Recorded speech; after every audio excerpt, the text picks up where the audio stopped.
আল্লাহ তাআলা বললেন উতলু মা উহিয়া ইলাইকা মিনাল কিতাবি ওয়া আকিমিস সালাত ইন্নাস সালাতা তানহা আনিল ফাহশাই ওয়াল মুনকার ওয়ালাযিকরুল্লাহি আকবার ওয়াল্লাহু ইয়া'লামু মা তাসনাউন।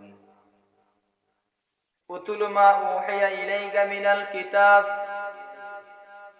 আল্লাহ তাআলা বললেন উতুলু, হে নবী আপনি তেলাওয়াত করুন।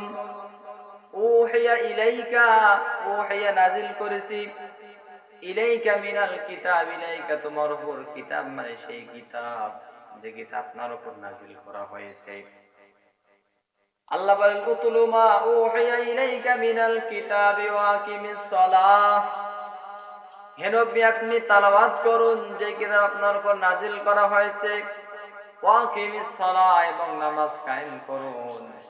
ইন্নাস সালাতা তানহা আনিল ফাহশাই ওয়াল মুনকার, নিশ্চয় নামাজ মানুষদেরকে অশ্লীলতা থেকে, বেহায়াপনা থেকে, নামাজ মানুষকে বিরত রাখে, পৃথক করে। ওয়ালা যিকরুল্লাহি আকবার, এবং আল্লাহর স্মরণ সবথেকে বড় স্মরণ। ওয়াল্লাহু ইয়া'লামু মা তাসনাউন, বান্দা তোমরা কোথায় কখন কি করো সমস্ত বিষয় আমি আল্লাহ রাব্বুল আলামিন সব খবর জানি। আল্লাহ তাআলা বললেন হে নবী আপনি তেলাওয়াত করুন। কি তেলাওয়াত করবেন? উতুলু মা উহিয়া ইলাইকা মিনাল কিতাব, হে নবী আমি আপনার উপর যা নাজিল করেছি, যা অবতীর্ণ করেছি সেই কিতাব তেলাওয়াত করেন। ওয়া আকিমিস সালাহ, আর বান্দা যখন হে নবী আপনি তেলাওয়াত করবেন তাই নয়, এই তেলাওয়াতের সঙ্গে আপনি নামাজ কায়েম করুন। যখন আপনি নামাজ কায়েম করবেন, এই নামাজ আপনাকে দুনিয়ার অশ্লীলতা হতে, নোংরা কাজ হতে, বেহায়াপনা থেকে আপনাকে বিরত রাখবে।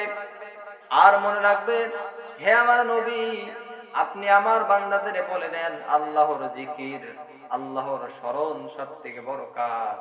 আল্লাহু ইয়া'লামু মা তাসনাউন, বান্দা কোথায় কখন কি করে সব বিষয়ে খবর আল্লাহ তার কাছে আছে। সুবহানাল্লাহ।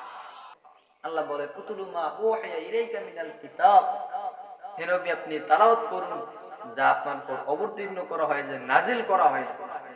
এই কোরআন আল্লাহ তাআলা বলেন আমি আপনার উপর কোরআন নাজিল করেছি, এই কোরআন আপনি তেলাওয়াত করুন। এই কোরআন তেলাওয়াত করলে আপনার কি হবে? এই কোরআন তেলাওয়াত করলে আপনার অন্তর, দিল শান্তি অনুভব করবে, আপনার দিল নরম হবে। শুধু তাই নয়, এই কোরআন তেলাওয়াত করলে আপনার দিল শান্তি হবে এবং আমি আল্লাহ তাআলা তোমার প্রতি সত্য দেবই। এই কোরআন তেলাওয়াত করে আল্লাহ তাআলা বিভিন্ন যে আল্লাহ আপনাকে আমাকে হুকুম আহকাম দিয়েছেন, এই তথ্যগুলো আপনার কাছে উন্মোচিত হবে। তথ্যগুলো আমরা পাবো যখন এই মানুষেরা কোরআন তেলাওয়াত করবে। আল্লাহ তাআলা কোথায় কি হুকুম দিয়েছেন সব বিষয় মানুষের কাছে প্রকাশিত হবে। মানুষেরা তা শুনে কি করবে? আমল করবে। এই আমল করার মাধ্যমে তাদের মন ও দিল শান্তি প্রশান্তি অনুভব করবে। আর আমি আল্লাহ তাআলা আপনাকে ইসলামের বিধি বিধান দিয়েছিলাম, হুকুম দিয়েছিলাম, তারা এগুলা আমল করবে। আর যারা আমল করবে না, যারা এই কোরআন তেলাওয়াত করবে না, তাদের উপর আল্লাহ তাআলা হুজ্জত কায়েম হবে। তারা আল্লাহর পথ থেকে দূরে সরে যাবে এবং তারা বেহায়াপনার মধ্যে লিপ্ত থাকবে। এই কোরআন তেলাওয়াতের সাথে সাথে আপনি কি করুন? ওয়া আকিমিস সালাহ, নামাজ কায়েম করুন। এই নামাজ কায়েম করলে বান্দা তোমার লাভ কি? ইন্নাস সালাতা তানহা আনিল ফাহশাই ওয়াল মুনকার, নিশ্চয় যখন মানুষের নামাজ অশ্লীলতা থেকে, নিশ্চয় নামাজ মানুষদেরকে বেহায়াপনা অশ্লীলতা হতে বিরত রাখে। যখন বান্দা খুশু খুজুর সহিত নামাজ আদায় করবে, নামাজের তেলাওয়াত করবে, ওই নামাজ মানুষদেরকে দুনিয়ার সমস্ত ফিতনা ফাসাদ থেকে দূরে রাখবে।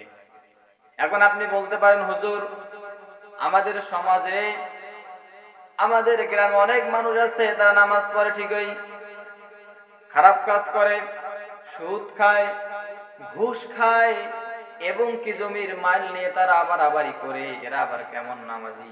এই নামাজ তাদের খারাপ কাজ থেকে বিরত রাখে না কেন?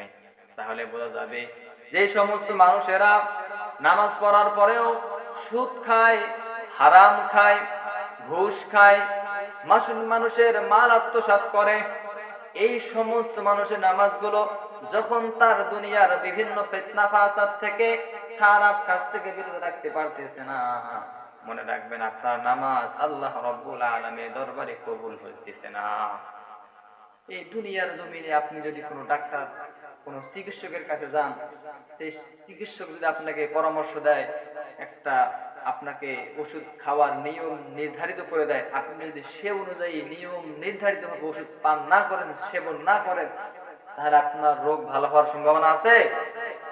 যেমন করে আপনি নিয়ম নীতি না মানার কারণে, আপনার ওষুধ সেবন না করার কারণে আপনার রোগ ব্যাধি ভালো হবে না, অমনি ভাবে কোন ব্যক্তি যদি নামাজের নিয়ম কানুন, খুশু খুজু যেগুলো আল্লাহ তাআলা হুকুম আহকাম দিয়েছেন এই অনুযায়ী নামাজ পড়বে না, সে নামাজ তাকে দুনিয়ার বেহায়াপনা, অশ্লীল খারাপ কাজ থেকে বিরত রাখবে না। তাই আপনারা যে নামাজ পড়তেছেন, আপনার নামাজ আপনাকে বেহায়াপনা, অশ্লীলতা, সুদ, ঘুষ, জেনা, ব্যভিচার থেকে আপনাকে বিরত রাখতেছে না। আপনি মনে করবেন আপনার নামাজ হইতেছে না, আপনার শারীরিক নামাজ হইতেছে, কিন্তু আল্লাহ তাআলার যে নামাজ প্রয়োজন খুশু এবং খুজু, সেই নামাজ আর আপনার হইতেছে না।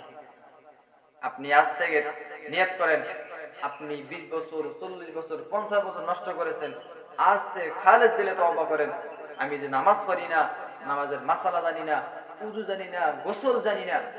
আমাদের সমাজে কোন অনেক মুরব্বী আছে, তাদের বয়স 50-60 প্লাস হয়ে গেছে, তারা আজ পর্যন্ত উযু জানে না, গোসল জানে না, সূরা জানে না, কেরাত জানে না, তারা নামাজ পড়তে আসে। এই মানুষেরা ছেলে বয়সে, তাদের যুবক বয়সে নামাজ ঠিকমতো আদায় না করার কারণে, কোরআন সুন্নাত অনুযায়ী আমল না করার কারণে তারা আজকে এই বৃদ্ধ বসে আসে, নামাজ পড়তে চায় না। আসলে আমরা নামাজ পড়তেছি, অনেকের এখন নতুন নতুন করে নামাজ ধরতেছি, আমরা নামাজের নিয়ম কানুন জানি না। আপনার আজ থেকে খালেদ নিয়ত করেন, আজ থেকে আমি যতদিন বেঁচে থাকবো নামাজ ছাড়বো না, আর নামাজের যে নিয়ম খুশু খুজু আছে, মাসলা মাসাইল, সব জেনে নেওয়ার চেষ্টা করব। আল্লাহ তাআলা আপনাকে আমাকে সকলকে নামাজের খুশু খুজু সবগুলো মেনে নেওয়ার, আল্লাহ তাআলা আপনাকে আমাকে আমল করার তৌফিক প্রদান করুন।